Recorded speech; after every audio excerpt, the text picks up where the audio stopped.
Bonjour à tous mes belles lumières, j'espère que vous allez bien. On se retrouve aujourd'hui pour la découverte de ce magnifique oracle que je vous ai présenté donc sur ma dernière vidéo papotage et vous m'avez tous dit, enfin en partie, certains m'ont dit qu'effectivement celui-ci vous attirait, donc on va le découvrir ensemble si vous voulez bien.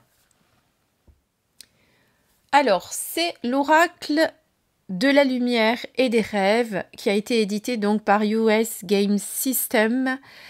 Et qui est de Scott Howden. Alors c'est un oracle tout en anglais, vous l'aurez compris, mais pour ceux qui voudraient se le procurer en français, très très bonne nouvelle, puisque Agnès de la chaîne Mademoiselle Agnès m'a dit sous ma vidéo qu'il allait être traduit très prochainement en français, donc sorti octobre 2023, là, incessamment sous peu. Donc si jamais vous le voulez, eh bien je vous invite à vous le procurer. Eh bien, pour nous, on va quand même le découvrir en anglais, sachant que je me suis quand même amusée à vous traduire l'introduction un petit peu pour vous donner l'essence de l'oracle. Donc il arrive dans une magnifique boîte, comme vous pouvez le voir, avec le petit livret et les cartes ici, avec ce vert pastel magnifique, très très beau. Mais on va les regarder juste après. Pour l'instant, on va un petit peu regarder le livret. Alors, le livret est tout en couleur, comme vous pouvez le voir. On va regarder l'introduction et je vais vous la traduire. Donc, il est sorti en quelle année chez US Games? En 2022, donc c'est pas très très vieux. Hein. Alors, bienvenue dans l'oracle de la lumière et des rêves, mettant en vedette des personnages inspirants qui encouragent le courage, la force et la sagesse. Le jeu comprend des explorateurs intrépides, des sirènes, des légendes, des fées et d'autres êtres magiques dont beaucoup sont aidés et accompagnés par leurs fidèles compagnons ou familiers. J'espère que vous tirerez autant de plaisir et d'inspiration de ce jeu de cartes que j'en ai eu en le créant.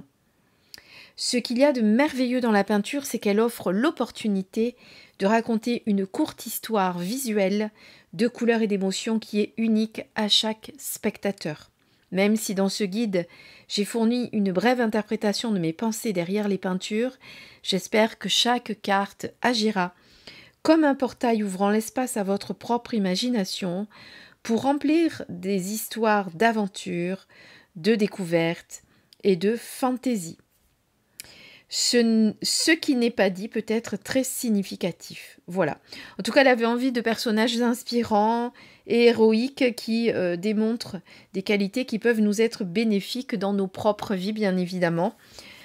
Voilà. Donc, comme vous l'aurez compris, d'après ce que vous dit l'auteur, eh bien, vous allez vous laisser inspirer par chaque carte et laisser venir eh bien, ce que cela vous inspire. Vous n'êtes pas obligé de regardez systématiquement ce qu'elle a décrit dans son livret. Donc ici, vous avez toutes les cartes en anglais. On va les découvrir ensuite. Ici, vous avez quelques mots à propos de l'auteur. Voilà. Et puis c'est tout. Il n'y a pas de méthode de tirage. Vous allez simplement faire vos propres méthodes de tirage en tirant une carte, en tirant plusieurs. Ça, c'est à vous de voir. D'accord? Allez, c'est parti. Découvrons maintenant les cartes. Alors, les cartes, les voici dans cette magnifique petite boîte. Donc, je ne vous représente pas la boîte, hein, c'est la même que celle... que le oh zut! Que le couvercle, je vais y arriver. Donc, vous voyez qu'elles ont ce vert pastel avec cette petite lune, vert pastel avec cette lune. Pas de tranches, des tranches neutres. Et ce que j'adore, des illustrations pleines cartes. Autant en profiter parce que les illustrations sont vraiment très très belles. Ça aurait été vraiment dommage de les gaspiller. Alors, vous allez voir, elles ne sont pas classées dans l'ordre, mais c'est pas grave, qu'il y a plusieurs êtres fantastiques. On va essayer de voir si on en reconnaît certains. Et puis, à la fin, peut-être que je tirerai une carte. Même si j'ai pas traduit la carte, on verra. On va se laisser inspirer un petit peu pour voir ce qui nous vient. Allez, c'est parti. Regardons les cartes ensemble. Donc, tout d'abord, la première.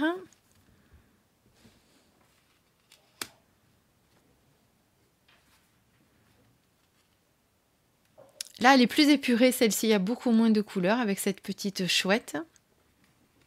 Là, on a le caméléon. D'ailleurs, bon, bah, on a la traduction. Là, on a un magnifique chat avec cette petite fille qui nous fait penser évidemment à Catwoman, hein, qui a le déguisement de Catwoman. Pour ceux qui connaissent Catwoman. Ici, on a les papillons, magnifiques. Un petit dragon, le bébé dragon, mais vous avez vu que derrière veille la maman dragonne. Ici, on a un autre chat. Ah ben, Catwoman, justement, qui a le déguisement, tout fleuri. Ici, on a un petit koala. Donc, vous voyez que chaque être magique ou autre est accompagné de son petit animal, hein, comme vous a dit l'auteur. Là, vous avez une petite souris. Forget me now. Not, pardon. Là, on a l'aviateur. Là, on a les enchantements. Magnifique, avec les papillons aussi. Là, le petit oiseau. Non, mais regardez ces peintures. Non, mais regardez-moi ça. Vraiment, vraiment. Là, on est à les kitsune. Kitsune, vous savez que c'est les renards. Ici, celle-ci, bah, elle nous fait penser à la méduse. Là, à une petite sirène. Là, j'allais dire un magnifique ange. Bon, avec le titre, en même temps, c'est pas compliqué. Voilà, moi, c'est vraiment les illustrations que j'ai adorées quand j'ai vu cet oracle, hein, quand je l'ai vu chez Netzach, puisque je vous le rappelle, je l'ai acheté à Netzach Sephira. Et je l'avais regardé sur une review pour voir. Là, on a ce magnifique éléphant.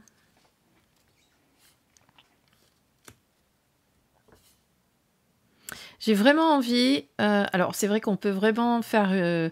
regarder la carte en intuitif, mais j'ai vraiment envie, parce que je ne le fais pas pour tous les oracles, mais je crois vraiment que celui-ci, je vais m'amuser à traduire, vraiment à faire la traduction de chaque carte.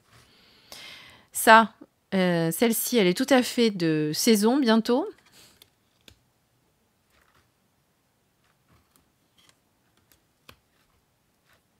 Il y en a qui sont un petit peu plus épurés avec un fond blanc, vous avez vu? Oh là là, j'adore. Les loups qui sont magnifiques, magnifiques, magnifiques. Alors celle-ci nous fait penser plus à une viking. Chilmaiden. Je ne saurais pas traduire, désolée. Là, celle-ci, magnifique aussi. Magnolia. Oh, qu'est-ce qu'elle est belle. Bon, en fait, elles sont toutes très belles. Hein. Là, on a le petit escargot. Enfin, le gros, plutôt.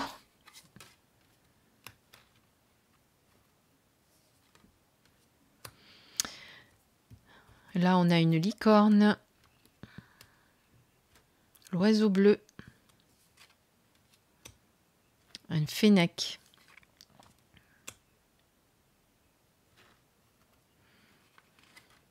Là, on a un petit écureuil avec un rouge-gorge. Ici, c'est un petit dragon. Là, on a la mer, le lit de mer, en fait. Hein, c'est ce qui est traduit. Pour une fois que j'arrive à le traduire un mot.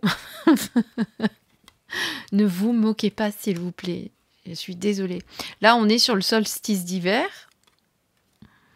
La Selkie, qui revient souvent dans certains oracles, d'ailleurs. Alors, regardez celle-ci, il s'agit de la couverture, vous l'avez peut-être remarqué, enfin pas couverture du livre, mais de la boîte. On va en parler après, c'est l'ombre.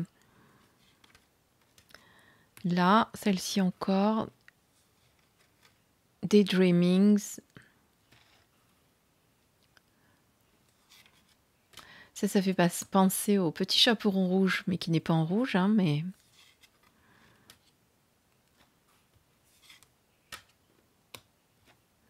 Les descendants, enfin les ancêtres, hein, avec un dinosaure. Et ici, on est sur le martin pêcheur. En fait, hein, la traduction, c'est martin pêcheur et non pas le roi des poissons, le roi des pêcheurs. Mais c'est Martin Pêcheur. Alors celle-ci, je voulais m'attarder dessus parce que je vais vous montrer quelque chose. Vous voyez ce qu'elle a? Donc elle a un corbeau dans les mains et elle a une petite tête de corbeau, un crâne de corbeau sur le front. Et regardez, ça ne vous fait penser à rien, c'est exactement ça. Alors ce pendentif crâne de corbeau, pour ceux qui sont allés au concert de Mylène, vous l'avez peut-être vu, hein, puisque vous lisez dessus MF, Mylène Farmer. Donc je l'avais acheté au concert de Mylène Farmer et quand je l'ai vu, j'ai tout de suite pensé à lui, mais vraiment. Voilà, donc c'était un petit clin d'œil pour vous montrer. Allez, on va regarder un petit peu si on a une carte qui vient à nous. Je vais essayer de vous la traduire. Alors, le téléphone me sert de caméra, donc je ne sais pas si sur ma tablette j'ai la traduction. On en a une qui est venue. C'est Toyland.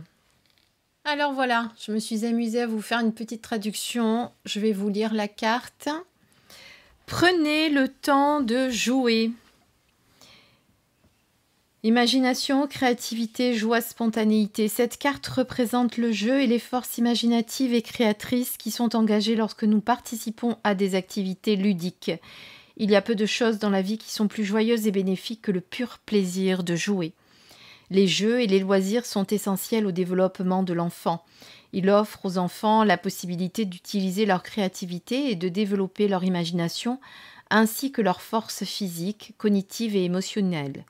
Bien que le jeu soit souvent considéré comme une activité de l'enfant, il existe de nombreuses preuves qu'il est extrêmement bénéfique pour les personnes de tous âges.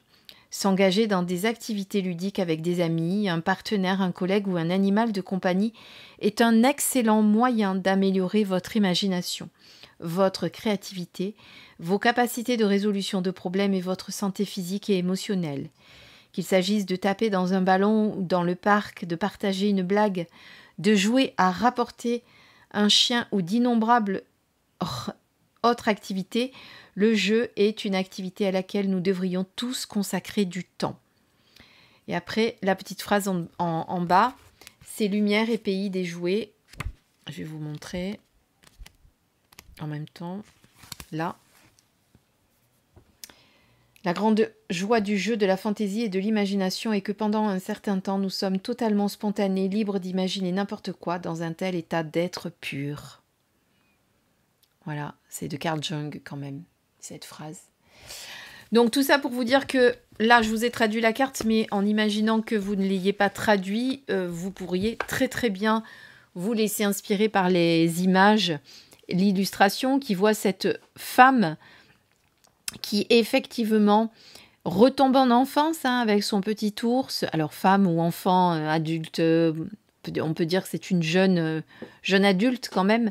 Mais en tout cas, on voit cette reconnexion à l'enfance, hein, parce que quand on joue avec des nounours, c'est généralement quand on est un très petit enfant, d'accord, avec ses ballons, etc. Puis l'ambiance générale, effectivement, nous fait vraiment penser à ce besoin de retomber en enfance, ce besoin peut-être d'être un peu plus spontané et naïf. Et c'est vrai que c'est quelque chose qui nous manque souvent parce qu'on est tous dans nos vies de fous et on pense pas et on prend pas le temps voilà, de se connecter à cet enfant intérieur qui a peut-être aussi lui aussi besoin de s'exprimer. Voilà.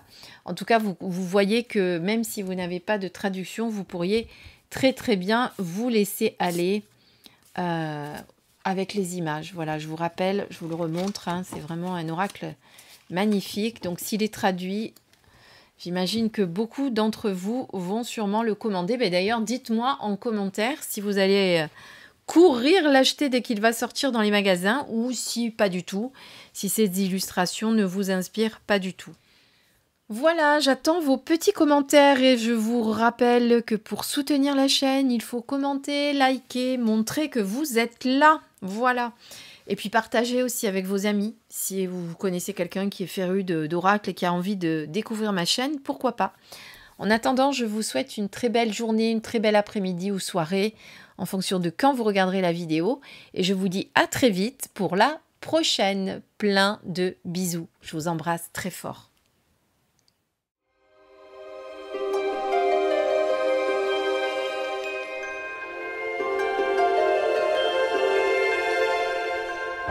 bientôt.